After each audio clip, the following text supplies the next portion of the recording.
And so, my friends, the Golden Axe retrospective comes down to this. The final official release in the Golden Axe series. Golden Axe Beast Rider. The end of Golden Axe, as we know it. You know, I'd never actually played this game back when it first came out in 2008. I saw the negative reception it received from both official review outlets and from gamers alike, and I just didn't bother. I didn't want to see something I loved torn down and perverted like this. But now it's 2021, and everything I've ever loved has been torn down and perverted in horrifying ways, so here we are. At a glance, I mean, it looks okay. Fundamentally, it was still a barbarian hack-and-slash adventure starring a baddie redhead warrior woman. How could it go so wrong? Well, now is the time I roll up my sleeves and get down and dirty with this game. Was it really as bad as I was led to believe? Or is Beast Rider some diamond in the rough? Something potentially misunderstood or treated unfairly back during its release? During my investigations, I found out that Beast Rider had a fairly typical start for its development cycle. Sega wanted to bring back a long-dormant franchise and revitalize it into a major player in the late 2000s gaming landscape. The series ended up being Golden Axe, of course, and the project was handed to developer Secret Level Incorporated. At the time, a fairly small studio that had tackled a couple port jobs for Sega and developed a small amount of games themselves as well. Secret Level developed a slice of a new Golden Axe for Sega, and Sega, being so impressed by that bit, ended up immediately purchasing the studio and redubbing them Sega Studios San Francisco. Secret Level also began developing their own tool set for the new Golden Axe, and their studio quickly went from a small 5-man team to over 150 employees, and apparently this is where all the troubles began for Golden Axe Beast Rider.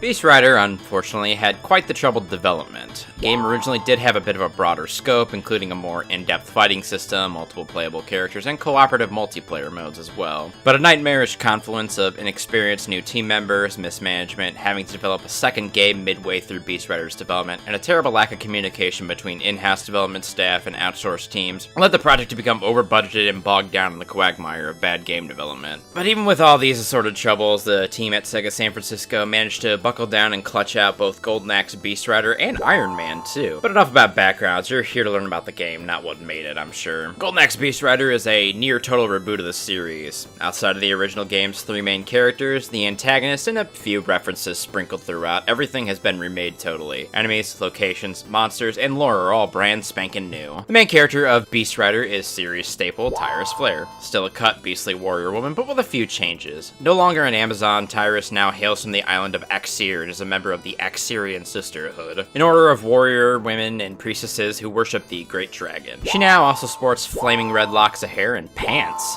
Sexy pants, like Ayame from Tenchu. I'll bring it up now. There's a lot of ass in this game, man and woman. Billy Gunn would be proud of this game for sure. The game begins with Tyrus being late for a very important date. The Sisterhood is summoning the Great Dragon to try to stop the incredibly powerful Death Adder. While tearing ass to get to the ritual grounds, Tyrus runs into the game's combat tutorial against the most basic enemy of the game, the Grubber, a simple club-wielding foe with serrated teeth. Here, you're taught about the game's mechanics. You have light attacks, heavy attacks, and a knockback attack to tell your foes to get the fuck back and guard your grill. Your quick and strong strikes can be mixed up for different combination attacks, some with the ability to knock foes up and others to strike in a circle or something. The combos here really aren't too in-depth, truth be told, and most of the time you'll just be doing light, and maybe heavy if you're one-on-one with someone. You're also quickly taught the defensive mechanics of the game. You have a dodge and a parry, which are used to counter enemy attacks, which are indicated with a massive glowing orange, blue, or green light. A red light just means move, bitch, get out the way. Parry also allows you to reflect magical bolts back at enemy spellcasters. Later video games would streamline this counter defense down to one button to counter everything. Successfully executing a dodge or a parry will also enhance your next attack, granting it more damage and a nice fiery effect. It also obviously nullifies any damage an attack might have done to you, so it pays to drill these defensive techniques into your brain. Evading damage also builds your Titan meter, which boosts your money gaining and grants you special bonuses like insta-kills or magic regeneration. Useful stuff to reward a proper play.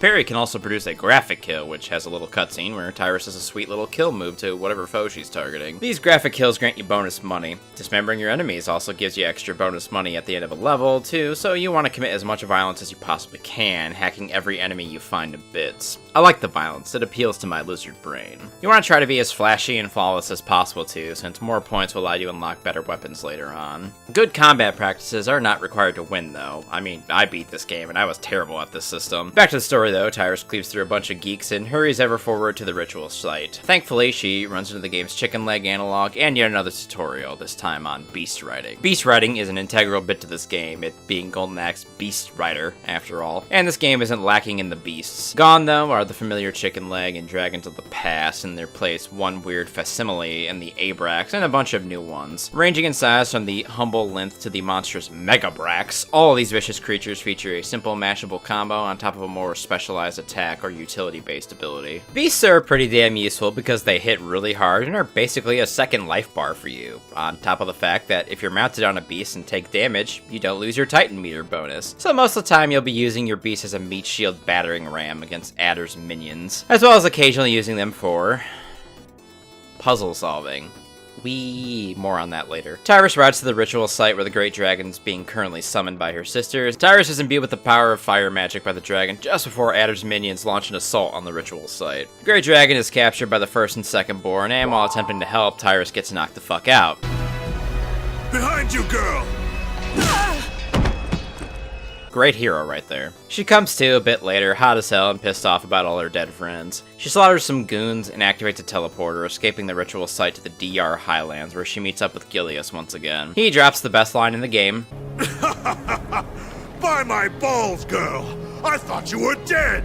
And announces that the only way they can beat Death Adder now is by putting together the pieces of the legendary Golden Axe. He has two pieces already conveniently, and he hands them over to Tyrus, citing that it's her destiny as the last Hexarian sister to kill Death Adder, and he'll rescue the Great Dragon while she puts together the axe. So now you have the game's overarching questline. Put together the axe, kill Death Adder. Simple. Oh, and the axe is its own usable weapon too, though for the most part you just throw it. You won't really use it as a weapon too much though, you'll mostly just be throwing it at glowing axe icons, which unlock areas you can't get to yet. You won't be using it as a weapon since the axe is way too slow to draw and draw a beat on your enemies. Not to mention the cursor is pretty damn wacky and moves super quick, making it even more difficult to aim properly. You'll also have access to your magical attacks at this point. Beast Rider still maintains the magical pot system for casting, but now you have a handful of abilities to use in battle instead of just one sliding scale. Some of these abilities you'll unlock over the course of the game. Maybe. You'll start off with a simple fireball for blasting foes and a little pyre AoE attack to get everybody off you if you need it. Later on, you'll work your way to more powerful attacks and even getting a big clear out dragon attack that costs all 6 of your pot. It's a pretty nice effect, admittedly. Also, I said maybe when it comes to learning these. I have to be honest that the first time I ever did that big dragon AoE culling attack was before I even learned the input to do it. So potentially you have all your magic unlocked by default, you just have to know the inputs to perform them. Pots, though, I found to be kind of scarce, so I barely ever used magic even. Magic I use mostly for, you guessed it, puzzle solving. So now that I've mentioned it the magic amount of times that it takes to make me talk about something, it's time to talk about the last major part of this game alongside combat and beast riding, light puzzle solving. A lot of the time to open up an area where you need to go, you'll often have to do an insanely mundane little puzzle, something like hitting a pillar, shooting a pillar with a fireball, hitting an axe silhouette with a golden axe, or parking a beast on a switch. Incredibly fun stuff that every game should have, clearly. All these puzzles are lame as hell, and really only serve to drag the game out for a bit of extra time. It can drag even more if you have to do a beast switch puzzle and the beast you spawn for it dies and you have to run all the way back to the spawner to get another one and then run all the way back to activate the switch again. They really should have just cut these boring ass puzzles and replaced it with more of the mediocre combat. Let's get back to the mediocre story though as a change of pace, Tyrus carves her way through Adder's forces in the DR Highlands, running into more and more of Death Adder's tougher minions. Let's talk about the enemies in this game for a moment. The enemies are nearly all new in this game and pretty much all sport far more barbaric looks for the most part, something more fitting for this game's aesthetics of course. I already mentioned the grubbers, but there's also the boogeymen, who are bigger chaos marauder looking guys. They also have an even bigger variant which takes more punishment, alongside a smaller variant which enrages nearby grubbers when he dies. The Bitter Knights are also here, which is a nice reference to the first game. They are all tanky warriors who can be even tankier if they have a shield. There is also an even bigger Bitter Knight variant which takes more damage. There's a lance variant too, which exists to knock you off beasts basically, and to scream and charge at you. There's also a handful of mages in this game that oppose you. From the normal barbarian guys who shoot parryable lightning bolts or just drop rocks on you. Then there's these sexy lady mages who have this really annoying pulse attack that they use every time you get anywhere close to them. And you have these thuggy looking guys that summon skeletons and can blink away from you to escape your attacks. The skeletons are here too. I appreciate their inclusion, since skellies are a Golden Axe classic after all. And also, as they fall apart, they still come at you with no limbs or no torso even. It's a cute touch. I like stuff like that. There's also a handful of unwritable monsters that you have to fight in this game, including these weird little dirt worms and this giant bone thief looking monster. There's also a few ghost variants of normal enemies. They're really nothing special. The only special ghosts are these floaty revenant looking guys who, while not particularly intimidating, are actually pretty cool. Ah, and before you ask, yes, of course the thieves return again, but this time they're looking a little absolutely hideous. I take back the shit I talked about the furry variants from previous games. This is way worse. Thieves still pop up just to get beat up for supplies, them dropping pots, meats, and now money too. The game uses an updated version of their old theme too, which is nice, but it's a more jovial tune. It seems very out of place in this gritty, bloody game. There are also now kamikaze gnomes, which suicide bomb you, or try to at least, since one swipe from you sends them away and blowing up. Also, they're really not that intimidating since they don't do much damage anyway. I've always blamed Halo for the rise in kamikaze enemies. Beyond the skeletons, the strongest basic foes are the sexy snake women that have apparently been spawned from Death Adder's ballsack. You know, if I existed in this game, I'd betray Tyrus for a snack waifu, all I'm saying. Oh, sweet lord! Clean peaches and heavy syrup! All in all, it's an okay cast of villains, but nothing that really sticks out outside the hot snake women. But what about the bosses, huh? Well, fortunately, the first one is right here at the end of the DR Highlands. The Firstborn, one of the titans that took the Great Dragon, and oh boy, it's a pretty mediocre experience. You dodge his attacks, and then you wail on him till he stumbles, and you kick him into a pillar. That's it.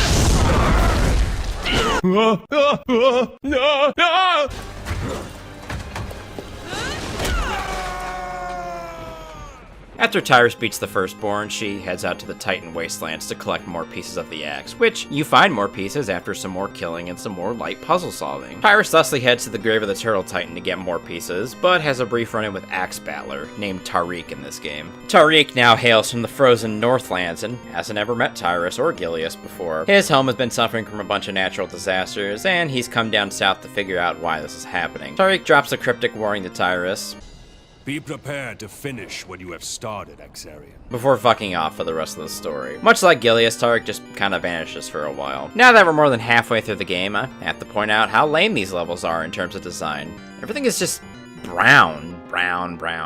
Barely a primary color to be seen anywhere. There are some cool set pieces amongst all this brown. I mean, I like the Turtle Titan bones popping up in the background, but other than that, everything is just very dull and drab. The climax of the Turtle Titan level, you fight another boss, the Secondborn, which is very similar to the Firstborn. You need to wail on him till he falls and then kick him into a pillar. This is complicated though by the swarm of skeleton warriors ass blasting you the whole time. The Secondborn also has a way more annoying moveset than his brother, but the real problem is all these asshole skeletons attacking you. It's time to bitch about the combat in this game.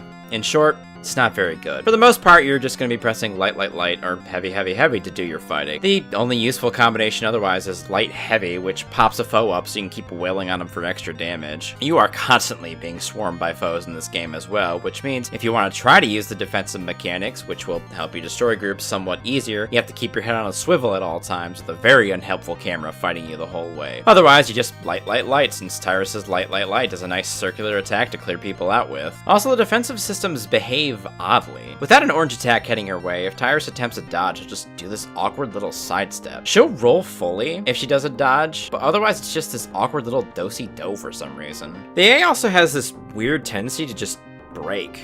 I can recall a handful of times where the AI just stopped working and stood there. It was really weird. The absolute worst part about the combat in this game, though, is just every enemy is a huge sack of HP. You wail on them and you wail on them, but they just take forever to die sometimes. Especially the Bitter Knights, my god. You have to hack their armor off first, and then you have to hit them 30 times, and then they'll die. The remedy to this would be to have more damaging weapons available to you, but you don't get to use your extra weapons on a first playthrough. They're locked into this challenge mode, which is really just a new game plus, and the Trials of Tyrus, which is just a bunch of gauntlet matches. It also doesn't help that it costs a fucking obnoxious amount of money to unlock these weapons. Holy hell. Maybe if I was better at this game, I'd be getting more money, but but look at the amounts you need for these. Maybe playing on a harder difficulty for a second run would also help, but I was sick of this game about 3 hours into it. I don't want to play this on a harder difficulty. All the higher difficulties do anyway is just make you die easier, and the hardest difficulty even turns off the flashing indicators for counters. Gee, that sounds like so much fun. I just want to do it right now.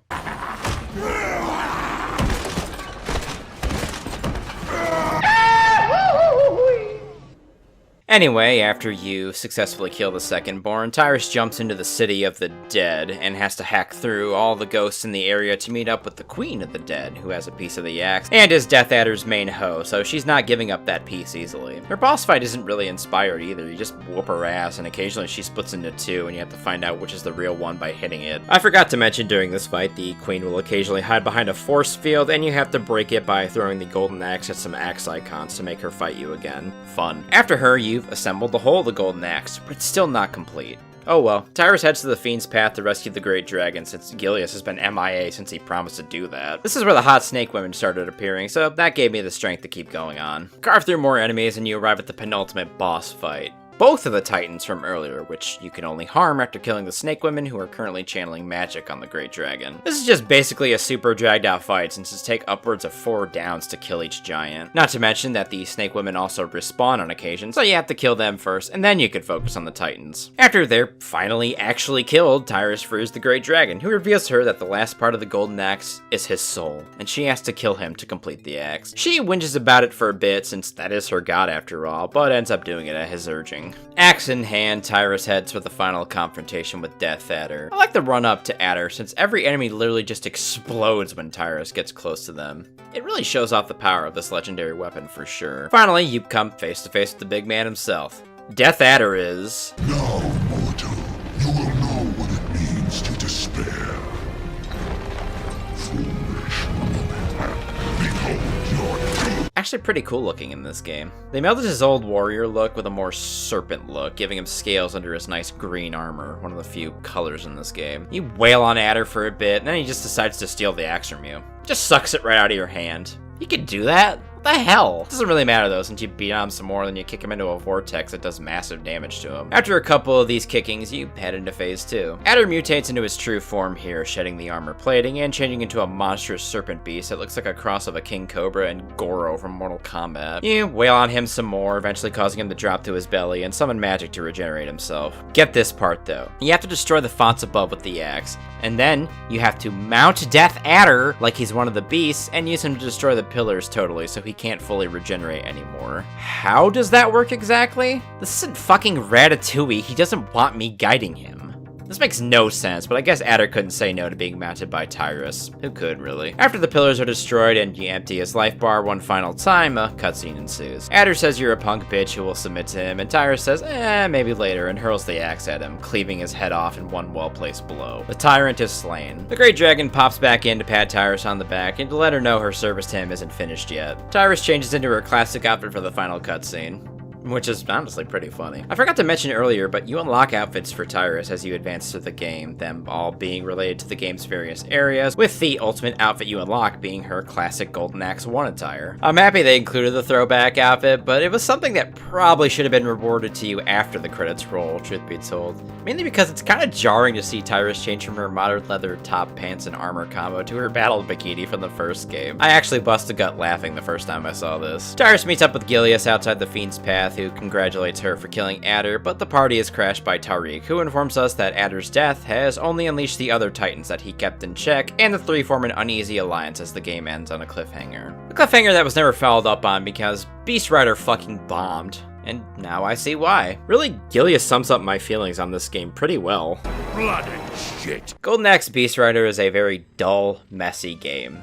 Combat is functional at best, the levels are incredibly boring with few high spots to mention. The beast mechanic is really nothing more than a meat shield mount that controls like absolute garbage. Enemy designs waffle from being boring to pretty cool, but they're all just sacks of hit points that you need to wail on for way too long. Boss fights aren't fun either, and with how unsatisfying everything was, I never really even bothered trying to unlock later game weapons. So all in all, a very dull, crappy experience I put myself through for nothing more than the love of this franchise.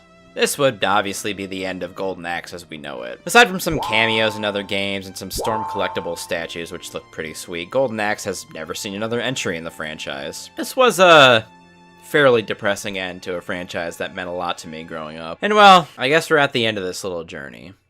Well, actually, something new got dropped pretty recently, so I guess I'll have to take a quick peek at that before I can call this retrospective totally finished. As always, though, my friends, my name is HadesManticore, and this here channel is City State Manticore. Thanks a bunch for watching this video if you did. Leave a like and a comment if you're feeling it, and I'll see y'all for the finale of this series. Goodbye.